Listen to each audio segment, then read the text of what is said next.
کہ یہ جو حدیث میں آتا ہے مسلمان وہ ہے جس کی زبان اور ہاتھ کے شر سے دوسرے مسلمان محفوظ رہیں. تو اس کا مطلب یہ نہیں ہے کہ لوگوں کو تھپڑ مت مارو جا کے. ایسا تو کوئی بھی نہ اس زمانے میں کرتا تھا نہ اب کرتا ہے. لوگ کہتے ہیں نہ میں کسی کو مکہ مارتا ہوں، نہ میں بلا وجہ کسی کو گالی دیتا ہوں، نہ میں تھپڑ مارتا ہوں. تو میرے زبان اور ہاتھ کے شر سے دوسرے مسلمان کیا ہیں؟ محفوظ ہیں. او بھائی یہ تو پہلے بھی محفوظ تھے، ہر دور میں محفوظ رہے ہیں.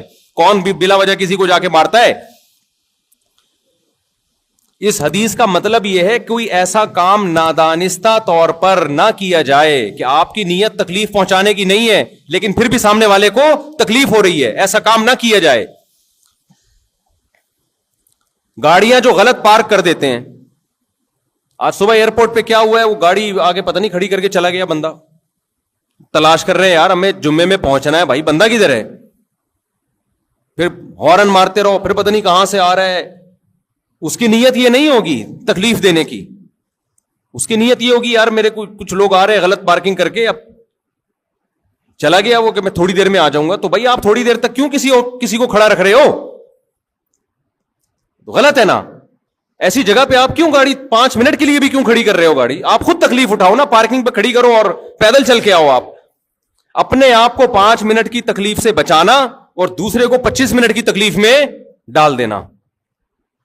اور وہ 5 منٹ کی تکلیف جو دوسرے کو ہوتی ہے وہ بھاری اس لیے لگتی ہے کہ اس کا ڈیوریشن معلوم نہیں ہوتا کہ کمبخت آئے گا کبھی. ہے سمجھ میں نہیں آ رہی میرا خیال ہے بات. ایک اور گڑبڑ لوگ بہت زیادہ کرتے ہیں، خوب اچھی طرح سمجھ لو، یہ کبھی بھی نہ کیا کرو. جب آپ سفر پہ جائیں نا کہیں، جتنا سامان آپ آسانی سے اٹھا سکتے ہیں اٹھائیں. کبھی بھی ایکسٹرا سامان اس نیت سے نہ لیں کہ دوسرے کے پاس سامان کم ہے تو اس کے بیگ میں ڈال دوں گا. یہ غیر اخلاقی حرکت ہے. دوسرا کم سامان اسی وجہ سے ہو سکتا ہے لے کے آ رہا ہو تاکہ میں ہلکا پھلکا رہوں. وہ اس لیے نہیں لے کے آ رہا کہ میں محلے والوں کے بھی سامان اٹھاؤں. میں یہ بھی بہت ہو رہا ہوتا ہے. یار کائنڈلی ذرا یہ بیگ، آپ کا بیگ خالی ہے نا، یہ چلغوزے رکھ لیں ذرا اس میں. وہ خالی جان کر رکھا ہوا ہے ہم نے تاکہ ہم ہلکے پھلکے جائیں. ابھی میں سفر پہ گیا تو ایسے ہی گیا نا، یوں ہی کچھ بھی نہیں تھا. وہ پوچھ رہے بیگ کہاں ہے، میں نے کہا میں ٹوٹل میں ہی ہوں بس. کہنے بھائی کیا ہے، میں نے کہا میں ٹوٹل یہی ہوں، میں ٹوٹل مجھے ہی مشین سے گزارنا ہے تو گزار لو بھائی. کیوں؟ میں جان کر ہلکا پھلکا گیا ہوں یار، کیا بیگ کی ٹینشن اٹھائے آدمی. تو 1-8 دن کا سفر ہوتا ہے تو کپڑے لے جانے کی بھی ضرورت نہیں ہوتی. اب لوگ کیا کر رہے ہوتے ہیں کائنڈلی یہ ذرا، اور پھر اس میں خطرہ یہ ہوتا ہے کہ اب منع کرو نا، منع تو بد اخلاقی، غیر اخلاقی. مفتی صاحب خالی تو ہو نا آپ.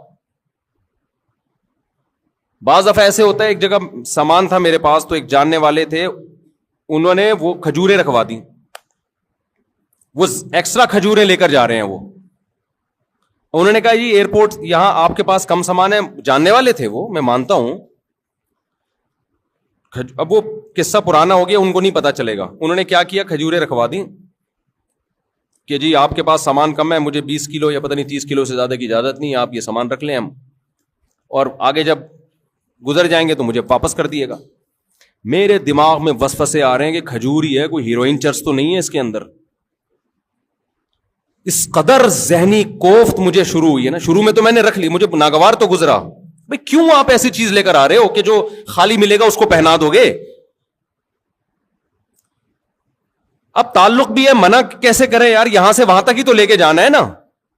منع کریں گے یار مفتی صاحب ممبر پہ بیان تو بڑے اخلاق اور انسانیت کی خدمت، اور یہاں یہ حرکت کر رہے ہیں آپ.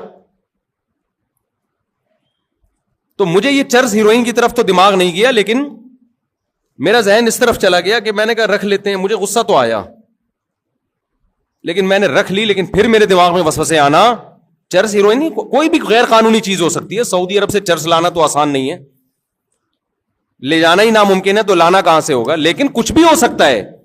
1% بھی چانس ہو تو ٹینشن دینے کے لیے بولو کافی ہے یہ. خیر وہ پار ہوا، پھر انہوں نے مجھ سے معذرت بھی کی، میں معذرت چاہتا ہوں. میں نے کہا آپ نے معذرت تو کر لی لیکن یہ حرکت ٹھیک نہیں ہے، بالکل غلط حرکت ہے. یہ معذرت کیا، سوری کرنے سے تھپڑ مارو پھر بولو سوری. تبلیغ میں لوگ نکلتے ہیں, یہ دیکھا گیا ہے, یار وہ امیر صاحب آپ کا بیگ خالی ہے نا, یہ میرے چلغوزے رکھ لیں اس میں. غیر اخلاقی حرکت ہے. آپ کو پتا نہیں ہے کہ وہ دل سے رکھ رہا ہے یا وہ ٹینشن میں. بعض دفعہ بیگ میں جگہ خالی ہوتی ہے, انسان اس لیے خالی رکھتا ہے کہ وزن ہلکا ہو, وہ اس لیے تھوڑی رکھتا ہے کہ تو زیادہ لے آنا. میں ایک دفعہ بیرون ملک جا رہا ہے, ایئرپورٹ پہ جاننے والے مل گئے, کراچی ایئرپورٹ پہ, بہت پرانے تھے, قریبی تھے. انہوں نے دیکھا مفتی صاحب ہلکے پھلکے جا رہے ہیں نا, ان کو اچھا نہیں لگا بالکل. میں انہوں نے کیا کیا, کچھ چیزیں, میں وہ چیزیں بتاؤں گا تو وہ سمجھ جائیں گے میری بات ہو رہی ہے نا. وہ چیزیں نکال کے میرے بیگ میں ڈال دیں, اور میری جو تلاشی شروع ہوئی ہے, اتنی لمبی تلاشی. بولے آپ کیا بزنس کر رہے ہو, کیا یہ ایکسپورٹ کر رہے ہو, کیا کر رہے ہو, یہ تو بزنس کا مال لگ رہا ہے. گھنٹہ لگ گیا میرا ایئرپورٹ پہ. میں گزرا ہوں, پھر جا کے انہوں نے وہ سامان واپس لیا. کہا میں نے کچھ بھی نہیں ان کو, لیکن آپ بزنس کر رہے ہو تو اپنا بوجھ خود تو اٹھاؤ نا کم از کم. تو کبھی بھی یہ حرکت نہیں کرنی چاہیے کہ آپ سفر میں ہو, آپ دیکھ رہے ہو دوسرے کے ہاتھ خالی ہیں تو اپنا آدھا بوجھ اس پہ ڈال دو. وہ ہاتھ خالی ہے تو اس لیے ہے کہ وہ تاکہ میں ہلکا پھلکا سفر کروں میں. تو یہ بھی اس حدیث میں داخل. ہاں وہ خود آپ سے مانگ لے, خود مانگ لے, یار آپ کے پاس 2 بیگ ہیں, آپ ایک بیگ مجھے پکڑا دیں. اور ایک دفعہ میں نہیں, 2 ایک اوپر سے. بعد دفعہ مروت میں آدمی کہہ رہا ہوتا ہے, جیسے مہمان آئے تو کھانا کھائیں گے, وہ کہ ہاں کھاؤں گا, لے بھائی پھنس گئے. تو ہوتا ہی ہے, تو اخلاقاً پوچھ لیتا ہے, یقین ہو جائے کہ سچی مچی کا پوچھ رہا ہے. مجھے بھی مسقط بلایا نا جن لوگوں نے, ریٹرن ٹکٹ دیا آنے جانے کا, وہ نہیں جس شادی میں گیا جس کے بڑا 1 مہینے سے کہہ رہے تھے مجھے. اب چونکہ میں اپنے خرچے پہ نہیں جا رہا تھا, ان کے خرچے پہ, پہلی دفعہ میں نے ہاں نہیں کیا ہے. بعض دفعہ مروت میں انسان پوچھ لیتا ہے, مجھ سے صاحب آپ کو بلا رہے ہیں, آپ آ رہے ہیں, ہاں جی آ رہا ہوں میں, بھیج دو ٹکٹ. 1 مہینے تک مسلسل میسج بھیجتے رہے. پھر مجھے یقین ہوا کہ بھائی واقعی یہ سچی مچی میں ہی چاہ رہے ہیں آنا. پھر میں نے اوکے کیا, ہاں بھی ٹھیک ہے. بعض دفعہ انسان رشتے داروں کو, دوستوں کو پوچھ لیتا ہے کہ نہیں پوچھا تو بعد میں بولیں گے یار سب کو بلایا, مجھے کیوں نہیں بلایا. تو اس چکر میں پوچھ لیتا ہے, آپ تیار بیٹھے تھے, آپ نے کہا ہاں قبول ہے. تو ایسا نہیں ہوتا. ایسا کرو گے تو کوئی بھی, تو مہمان کو جب بھی کوئی میزبان پوچھے نا تو مہمان کو فوراً ہاں جی کھانا ہے. بھائی ویسے ہی پوچھ رہا ہوگا, 2-3 دفعہ پوچھے تسلی سے, پھر آپ بولو کہ ہاں کھانا ہے میں نے, ورنہ چپ بیٹھے رہو. یہ بھی نہیں کہو کہ نہیں کھانا, جھوٹ نہیں بولو.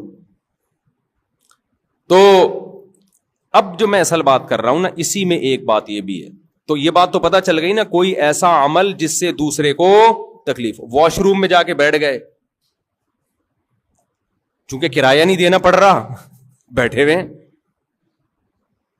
اور باہر رش بھی نہیں ہے, تو بھائی جب آپ گئے تھے ہو سکتا ہے اس وقت رش نہ ہو, بعد میں کوئی بندہ آ گیا ہو, بیٹھے ہوئے. واش روم میں صحیح طرح سے صفائی نہیں کی آپ نے. اب یہ باتیں تو ممبر پہ کیا آپ سمجھائے آدمی, تو بچوں کے سکھانے کی چیزیں. پبلک ٹوائلٹ میں سفر کے دوران بہت جانا ہوتا ہے نا انسان کا, تو بعض رپورٹیں اچھی نہیں ہوتی ہیں, ٹھیک ہے نا, اس کو اچھی رپورٹیں نہیں ہوتی. تو یہ تمام چیزیں, اسی میں ایک بات خوب اچھی طرح سمجھ لیں, جب بھی کوئی مہمان آئے نا, مہمان سے 1 دفعہ کھانے کا پوچھو, 2 دفعہ, 3 دفعہ, 4تھی دفعہ مت پوچھو, وہ مصیبت میں آئے گا. میرے ساتھ ایسا اتنا زیادہ ہونے لگا ہے کہ اب میں ڈپریشن میں جانے لگا ہوں, اب میں غصہ کرنے لگا ہوں لوگوں پہ. اب کہیں بیان کے لیے گئے, یہاں سے نکل کے ادھر گئے, حضرت مفتی صاحب چائے پیے. بھائی چائے پی لی ہے میں نے, نہیں یار ہمارے گھر آپ آئیں اور کچھ کھائے بغیر چلے جائیں, یہ کیسے ہو سکتا ہے؟ بھائی میں نہیں کھا سکتا, میں اللہ کی قسم نہیں کر. تھوڑا سا تو رکھنا, 6 سموسے لا کے رکھ دیے. ہم نے کیا کیا, ایک نوالا, پورا تو ختم کریں نا, پورا تو ختم کریں نا, 1 سموسہ پیل دیا ہم نے وہاں بیٹھے ہوئے. اب چونکہ آگے بھی ملاقات ہے, وہ بھی بہت اہم شخصیت ہیں, ان سے بھی ملنا ہے, ادھر گئے. مفتی صاحب یہ بتائیں کھانا چلے گا یا شربت چلے گا؟ بھائی کچھ بھی نہیں چلے گا, اگر کچھ اور چلا تو میں نہیں چلوں گا, پھر میں چلنے کے قابل نہیں. مفتی صاحب دیکھیں یہ تو ہو نہیں سکتا, آپ ہمارے گھر آئے ہیں اور کھائے پیے بغیر چلے, یار نہیں کھا سکتا. یہ میں آپ کو حقیقت بتا رہا ہوں, اور یہ صرف میرے ساتھ نہیں, بہت سے لوگوں کے ساتھ اور بھی ہو رہا ہوگا. تو میں اپنی کوئی پرسنل چیزیں شیئر کرنا ممبر میں مقصد نہیں ہے, بتانا مقصد ہے, مثال سے کہ تکلیف کس طرح سے لوگوں کو ہوتی ہے. نہیں مفتی صاحب، کائنڈلی مفتی صاحب، پلیز مفتی صاحب، یہ کیسے ہو سکتا ہے؟ آپ آئے، آپ کی وجہ سے ہمارے گھر میں 4 شادیوں کے پھڈے ہوئے، آپ کی وجہ سے ہمارے گھر میں یہ ہوا ہے، آپ کیسے کھائے پیے بغیر چلے جا سکتے؟ کائنڈلی، دل میں یہ بھی ہوتا ہے بعض لوگوں کے. پھر لڈو کھا لیں تھوڑا سا لڈو کھا لیں، میری خاطر لڈو کھا لیں. میں تو لڈو ویسے ہی نہیں کھاتا بھائی، نہ مٹھائی کو مجھے عادت ہی نہیں ہے. ان کی محبت میں ایک لڈو کھا لیا، کھلا 2 رہے تھے، ایک میں برداشت کر لیا ہم نے، بس جنگ ہو جائے گی اب. ایک سموسا ہو گیا اور ایک کیا ہو گیا؟ لڈو. اور پہلے کھانا وہ ہو گیا نا، اس کے ساتھ ایک سموسا اور ایک لڈو، آگے چلو. اب مجھے نا، میں دوستوں سے کہہ رہا ہوتا ہوں اب یہ کھلائے گا بھائی، میں ڈپریشن میں آ رہا ہوں نا، کیونکہ میں 1 مہینہ میں نے پیٹ کا علاج کیا ہے اسپیشلسٹ سے. میرا پیٹ کی ایسی کی تیسی ہو گئی تھی، مرنے لگا تھا میں. گن پوائنٹ پہ جو کھلا رہے ہیں نا، 1 لڈو، 1 سموسا، 2 چائے، 1 لسی، 1 جوس. جب سفر میں آدمی ہوتا ہے تو 20 لوگوں سے مل رہا ہے، پوری مٹھائی کی دکان بن گیا تھا میں. تو پیٹ کی ایسی شدید بیماری ہوئی مجھے. پھر یہاں دعوت، بھائی آج ہمارے گھر مہمان آ رہے ہیں، مفتی صاحب ضرور آئیں. اور وہ قریبی لوگ ہوتے ہیں، بھائی میں نہیں آ سکتا. آپ رات کو 11:30 12 بجے آپ کھانا کھاؤ گے، میں سوؤں گا کس وقت؟ نہیں، آپ کو تھوڑا سا تو چکھنا پڑے گا. نہیں یہ نہیں کھا لیا مفتی صاحب نے. تو میں 1 مہینہ پیٹ کا ایسا مریض رہا ہوں کہ تڑپتا تھا میں. اور یہ وہ کھانے نہیں ہے جو اپنے شوق سے کھائے ہیں، یہ پبلک کو خوش کرنے کے لیے کھائے ہیں. بھگت کون رہا ہے؟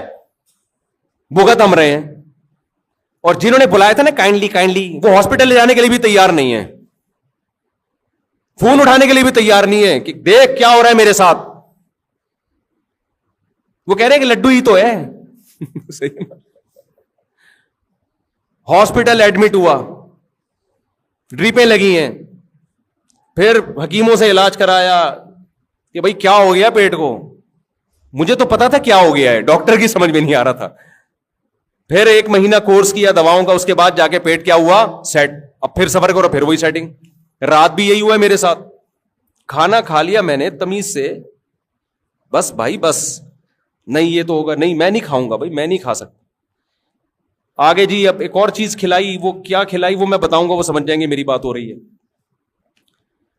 میں نے کہا، پھر میں نے گھربا استعمال کیا. میں نے کہا یار کبھی بھی جاؤ نا کسی سے ملنے، بولو پیک کرا دو، پیک کر دو. اور پیک کرتے ہی کسی کو پکڑا دیا، بھائی تو کھا لے، یہ میں وہ کھاؤں گا جو میں چاہوں گا. تو تمہارا باپ تو میرا باپ نہیں ہے جو تو مجھے کھلائے گا.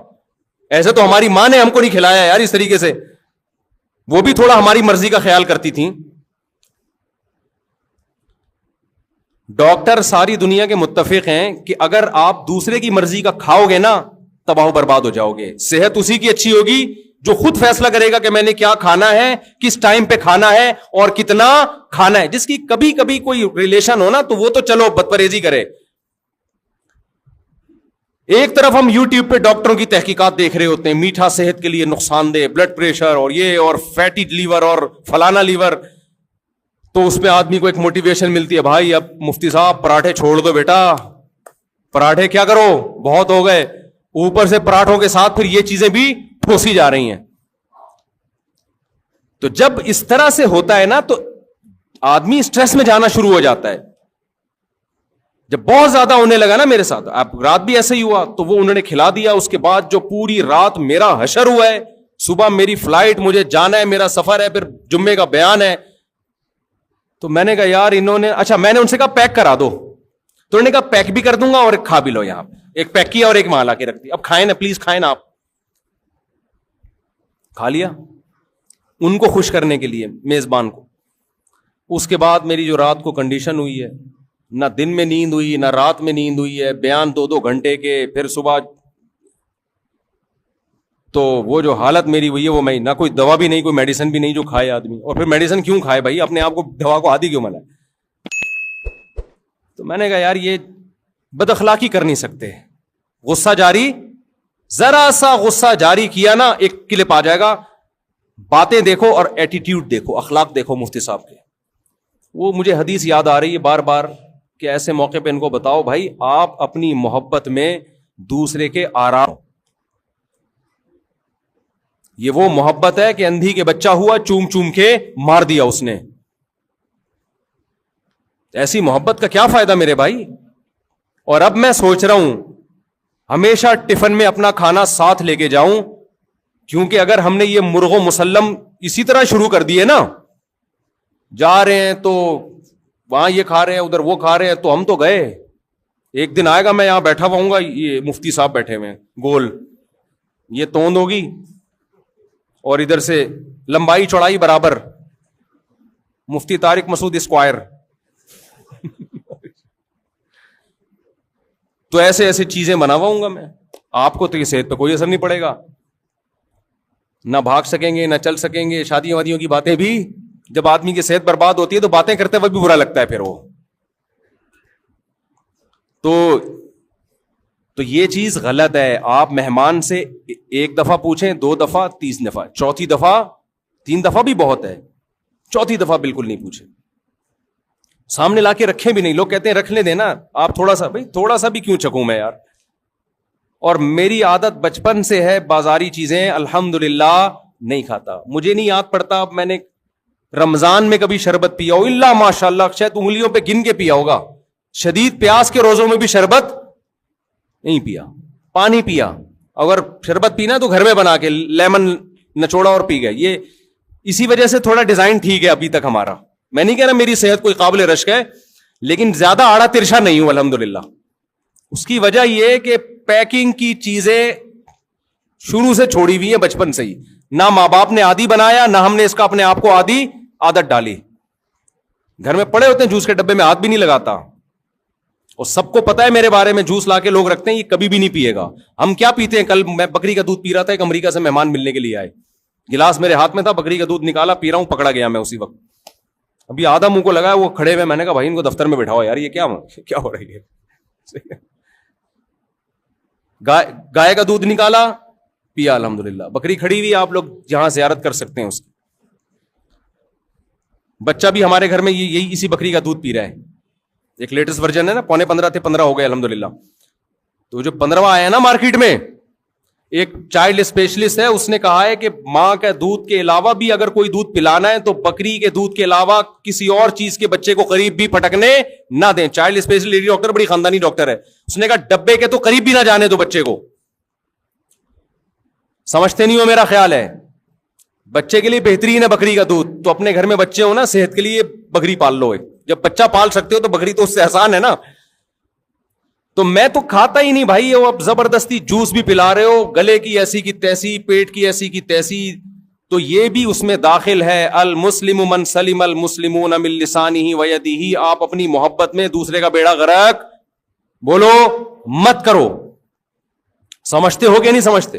دوسرا, جب بھی کسی کو رات کو سونے کے لیے جگہ دو تو ایسے بندے کے ساتھ جگہ دو جو خراٹے فری ہو. بہت دفعہ میزبان لوگ اکرام میں میرے ساتھ بندہ لگا دیتے ہیں کہ مفتی صاحب کے ساتھ یہ سوئے گا. وہی سو رہا ہوتا ہے, مفتی صاحب نہیں سو رہے ہوتے.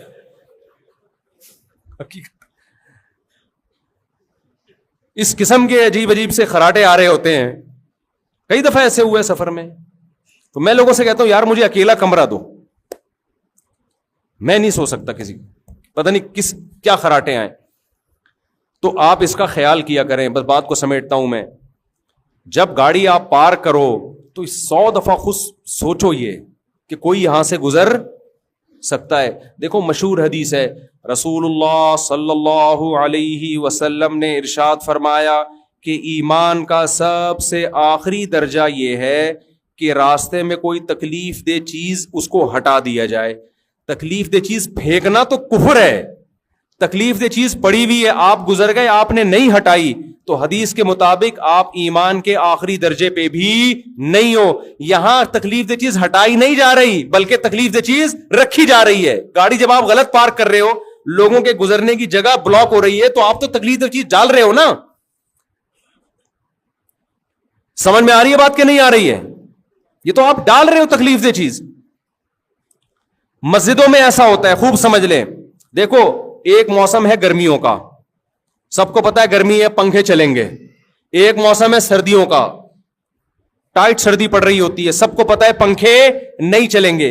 ایک موسم ہوتا ہے سردی جا رہی ہوتی ہے, گرمی آ رہی ہوتی ہے. یہ بیچ کا موسم ہوتا ہے. اس میں کچھ لوگوں کی رائے ہوتی ہے پنکھے چلنے چاہیے, کچھ لوگوں کی رائے ہوتی ہے پنکھے نہیں چلنے چاہیے. تو اب یہ تو نہیں کہ کمیٹی والے پورا اجلاس بلائیں گے کہ الیکشن ہو. اس کا طریقہ یہ ہے کہ نماز میں نیت باندھنے سے پہلے اگر چل رہے تھے تو چلتے رہنے دیں, بند نہ کرے. اگر بند تھے تو کوئی اس کو چلانے کی کوشش بولو نہ کرے. بعض دفعہ کوئی مریض ہوتا ہے وہ یہ دیکھ کے پنکھے کے نیچے کھڑا ہو جاتا ہے, پنکھا بند ہے جی مجھے سردی لگ رہی ہے, میں پیچھے سے کسی کو کچھ ہوا, وہی ہوا جو ہمارے ہاں ہوتا ہے, اس نے آ کے ٹھک کر کے پنکھا چلا دیا کہ اتنی گرمی ہے پنکھے کیوں نہیں چل رہے ہیں آپ. یہ سارے بیوقوف ہیں جو نیت باندھ کے کھڑے ہوئے ہیں, ان کو نہیں پتا تھا پنکھا چلانا چاہیے. تجھے زیادہ گرمی لگ رہی ہے یا تو زیادہ ان کا خیر خواہ ہے. کئی بار ایسے ہوا. ایک امام صاحب کا میں نے خود دیکھا واقعہ, ان کی طبیعت خراب تھی, موسم یہی تھا نا فروری مارچ کا, جب سردی گرمی کے بیچ کا موسم ہوتا ہے. امام صاحب کھڑے ہوئے, ہمارے مسجد کے امام تھے, ہم پیچھے مقتدی بن کے نماز پڑھ رہے تھے ان کے پیچھے. فجر کی نماز تھی, کسی نے پنکھا چلا دیا, امام صاحب والا بھی. اب وہ بیچارے نا نماز میں کانپ رہے, اور نماز کے بعد جو انہوں نے سنائی ہے میں ترجمہ نہیں کروں گا, میں اس کا ترجمہ نہیں کر سکتا جو انہوں نے. تو انہوں نے کیا کیا, انہوں نے کہا یہ سارے جو ہے نا بورڈ ان پہ لاک لگا دیا انہوں نے, حالانکہ یہ بھی زیادہ ہو گیا نا, چابیاں سے کھولو پھر بٹن آن کرو, اتنا غصہ آیا ہوں. تو یہ امام تو تھا تو اس نے تو سنا دی, لیکن جب یہ مقتدی کے ساتھ ظلم ہوتا ہے وہ بیچارہ تو سنا بھی نہیں سکتا. تو یہ تمام چیزیں بھائی آپ خود تھوڑی سی تکلیف اٹھا لو, دوسرے کی راحت کا خیال کرو. پنکھے اگر نماز سے پہلے نہیں چل رہے تو اب نماز میں نہیں چلیں گے, جتنے چلانے تھے چلا دیے. اور اگر نماز سے پہلے چل رہے ہیں تو کوئی پنکھا بند کرنے کی کوشش نہ کرو. آپ کو سردی لگ رہی ہے, آپ کونے میں کھڑے ہو جاؤ, آپ بہت پیچھے کھڑے ہو جاؤ جا کے. تو یہ تمام وہ چیزیں ہیں جن کا ہم لوگ خیال نہیں کرتے. اسی طرح وضو کرتے ہوئے جو چیزیں پھینکی جاتی ہیں وضو خانے میں, پھینکنے پر پابندی نہیں ہے, بہاؤ لازمی اس کو. دوسرا جب آ کے بیٹھے گا وہ آپ کے تبرکات دیکھنے کی اس میں ہو سکتا ہے صلاحیت نہ ہو. بہت سے تبرکات ایسے ہوتے ہیں, کچھ لوگ عادی ہوتے ہیں, بہت سے لوگوں کو گھن آتی ہے, وہ نہیں دیکھ سکتے ایک دوسرے کے تبرکات. سمجھتے ہو کہ نہیں سمجھتے ہو؟ تو یہ تمام وہ چیزیں ہیں میرے بھائی جس کا خیال کرنا چاہیے. اور اس میں اور بہت ساری مثالیں ہیں, لیکن بیان میرا لمبا ہو جائے گا, وقت چونکہ مکمل ہو چکا ہے. گھڑی بھی بھولا ہے, دیکھو میں بار بار ایسے کر کے دیکھ رہا ہوں, تو وقت مکمل ہو چکا ہے. تو حدیث میں جو آتا ہے نا کہ مسلمان وہ ہے جس کی زبان اور ہاتھ کے شر سے دوسرے مسلمان محفوظ رہیں, اس کا مطلب یہ نہیں کہ آپ لوگوں کو ماریں پیٹیں, نہیں, یہ تو کوئی بھی نہیں کرتا. اس کا مطلب ہے نادانستہ طور پر غلطی سے بھی کوئی ایسا کام نہ ہو جس سے دوسرے کو تکلیف ہو. اللہ ہمیں اس پر عمل کرنے کی توفیق عطا فرمائے. سبحانک اللہم و بحمدک نشہد ان لا الہ الا انت نستغفرک و نتوب الیک.